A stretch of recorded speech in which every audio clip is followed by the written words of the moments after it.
Hello റവ് crafters, ഒരുപാട് നാൾക്ക് ശേഷം പുതിയൊരു വീഡിയോയുമായി ഞാൻ എത്തിയിരിക്കുകയാണ്. ഇത് വെറും ഒരു വെർട്ടസ് ആണെന്ന് കരുതി നിങ്ങൾ ഈ വീഡിയോ സ്കിപ്പ് ചെയ്യാൻ നിൽക്കാനിട്ട് അത് നിങ്ങൾക്ക് വളരെ വലിയൊരു നഷ്ടമായിരിക്കും.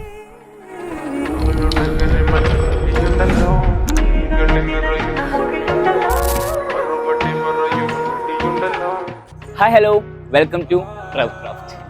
നിന്റെ നുണക്കുഴി കണ്ടപ്പോ അടിവയറ്റില് മഞ്ഞുള്ള രാത്രി, നിന്റെ ചിരി അത് കണ്ടപ്പോ അയ്യോ നെഞ്ചിലൊരാതി, കരിമിഴിയുള്ള കളവാണി കൂന്തല് കണ്ടപ്പോ കണ്ണന്ന് ഉടക്കി, ചിരിക്കല പെണ്ണെ കല്യാണി, നിന്റെ വാറത്തെ പുള്ളി എന്നെ നീ കുടി. ഒരു VW വേർട്ടസ് എന്ന് പറയുമ്പോൾ നിങ്ങളുടെ മൈൻഡിൽ ഏറ്റവും ആദ്യം വരുന്നത് എന്താ? It's A tunable car. ഇതുപോലെ മോഡിഫൈ ചെയ്യാൻ പറ്റും. And of course it's A German car. നീ ഒരു തീ നോട്ടത്തി മുന്നെ കൊണ്ട് ചങ്കത് പെടക്കണ നോക്കല്ലേ നീ ഒരു തീ. ഇതിന് മെയിൻ ആയിട്ടുള്ള സാധനം നീ നോക്കള, അതിന്റെ എക്സോസ്റ്റ് നോട്ടൊന്ന് കേട്ടു.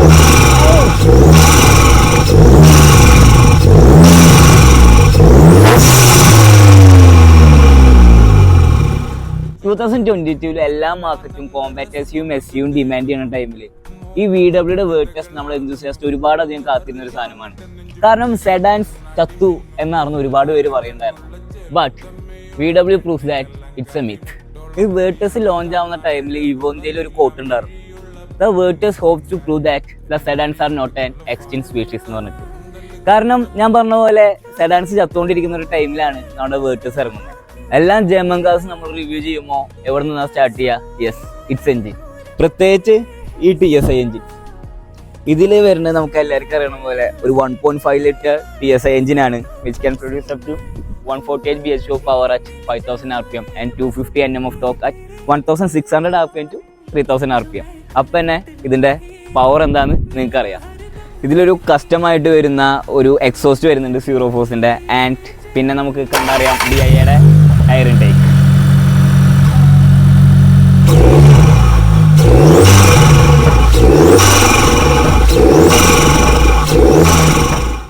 പിന്നെ എഞ്ചിൻ്റെ വേറൊരു പ്രത്യേകത എന്ന് പറഞ്ഞാൽ ഈ ഒരു എഞ്ചിനല്ല, ഇപ്പോൾ ഇറങ്ങുന്ന മിക്ക VWയുടെ എഞ്ചിൻ വരുന്നത് ആക്റ്റീവ് സിലിണ്ടർ ടെക്നോളജിയിലാണ്. പ്രത്യേകിച്ച് ഒന്നുമില്ല, നമുക്ക് ലോഡ് കുറവുള്ള ടൈമിൽ 2 സിലിണ്ടർ ഷട്ട് ഡൗൺ ചെയ്യും. ലോഡ് കൂടുമ്പോൾ പിന്നെ ഇതിൽ വരുന്ന ഒരു VGT ടെർബോയാണ്.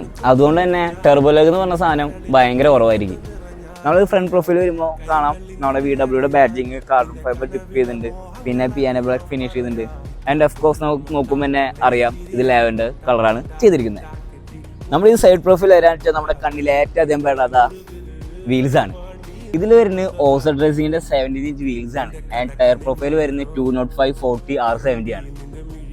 ആൻഡ് കാർബൺ ഡിപ്പ് ചെയ്ത മിറർ ക്യാപ്പ്, അതുപോലെ തന്നെ കാർബൺ ഡിപ്പ് ചെയ്ത ഒരു ക്വാർട്ടർ ഗ്ലാസ് ഫിന്നും ഉണ്ട്. 1 ലിറ്ററിൽ നിന്ന് 1.5 ലിറ്റർ വേർട്ടസിനെ വേർതിരിക്കുന്നത് ഈ ഒരു ബാഡ്ജിങ് ആണ്, GT grand touring.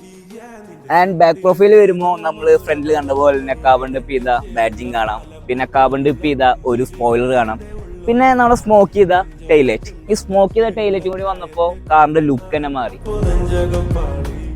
And back ബമ്പറിൽ വരുമ്പോൾ നമ്മൾ കസ്റ്റം ബിൽഡ് ചെയ്തേക്കുന്ന ഒരു ഡിഫ്യൂസറും കാണാം, പിന്നെ ഒരു ഡുവൽ എക്സോസ്റ്റും കാണാം.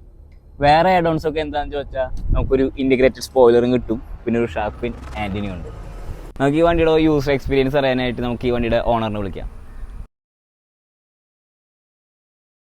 ഹായ്, ഹലോ ബ്രോന്റെ പേര് പറഞ്ഞോ? എൻ്റെ ഒരു അബു താലിബ്. ബ്രോ ഇപ്പൊ എന്താ ചെയ്യുന്നത്? ഈ ബിസിനസ്സാണ്, ക്ലോത്തിങ് ബ്രാൻഡാണ്. എന്താ ADN? ഞാൻ കണ്ടായിരുന്നു. നമുക്ക് ഈ വണ്ടിയുടെ യൂസർ എക്സ്പീരിയൻസിന് മുന്നേ ഇതിൽ എന്തൊക്കെ മോഡ്സ് ചെയ്തിട്ടുണ്ടെന്ന് നോക്കാം. ഇതിൽ മെയിനായിട്ട് ഹൈലൈറ്റ് ചെയ്തിരിക്കുന്നത് പെയിൻറ്റ്സ് ആണ്.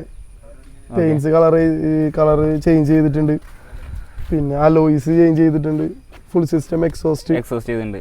ഈ പെയിന്റ് ജോബ് എവിടെ നിന്ന് ചെയ്തേ? DN കളർ വർക്ക്സ്, നമ്മുടെ ഫ്രണ്ട്, നമ്മുടെ പാർട്ട്നേഴ്സ് ആണ്. ഓക്കെ.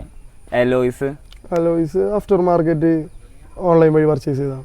ഓക്കെ. പിന്നെ നമ്മൾ ഈ കാർബൺ ഡിപ്പ് കാര്യങ്ങളൊക്കെ ചെയ്തത് ആക്സറീസ് ഫുള്ളും എസ്പെറർ എന്ന് പറഞ്ഞിട്ട് കൊച്ചിയിൽ ഇപ്പോൾ എല്ലാവർക്കും അറിയാവുന്നതാണ്. എസ്പെറർ മോട്ടോഴ്സ് എന്ന് പറഞ്ഞിട്ട് അവരുടെ ഇപ്പോൾ എല്ലാ കാർസിൻ്റെ എല്ലാ കാർസിൻ്റെ അവൈലബിൾ ആണ്. ഓക്കെ.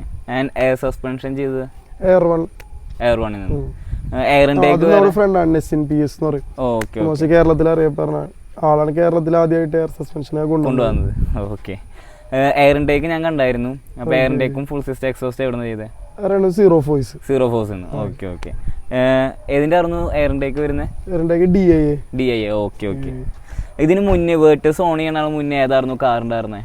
എനിക്ക് സ്വിഫ്റ്റ് ആയിരുന്നു. Type 3 Gen 3. Okay. Blue colour. അതും ഇതേപോലെ തന്നെ വർക്ക് ചെയ്തിട്ടുണ്ടാവില്ലേ? എയർ സസ്പെൻഷൻ ഒഴിച്ച് ബാക്കിയെല്ലാം എക്സോസ്റ്റ് എയർ സസ്പെൻഷന്റെ അവസ്ഥ വരുമ്പോഴേക്കായിരുന്നു MVD പിടിച്ച് ഡ്രോപ്പ് ചെയ്ത്. അത് കഴിഞ്ഞ് പിന്നെ ഫാമിലി കാറിലോട്ടായി XCV 500. Okay okay. കുറെ നാളൊരു ബ്രേക്ക് എടുത്ത്. ഇപ്പോ എത്ര കാർസ് ഓൺ ചെയ്യുന്നുണ്ട്? 3 കാർസ്. ഏതൊക്കെയാ? XCV, vertex, Tiago EV. Okay okay. അപ്പോൾ ഫാമിലി യൂസിന് വേറെ കാറും പിന്നെ ഇത് പേഴ്സണൽ യൂസ്. ഓക്കെ, അതാണ് ഈ വേർട്ടസിൻ്റെ വിശേഷം. ആ പോയതിൻ്റെ വിശേഷം അറിയാനായിട്ട് ഇപ്പോൾ തന്നെ ഫോളോ ചെയ്യും റൈവ്ക്രാഫ്റ്റ് ബൈ ഡൊമിനിക്.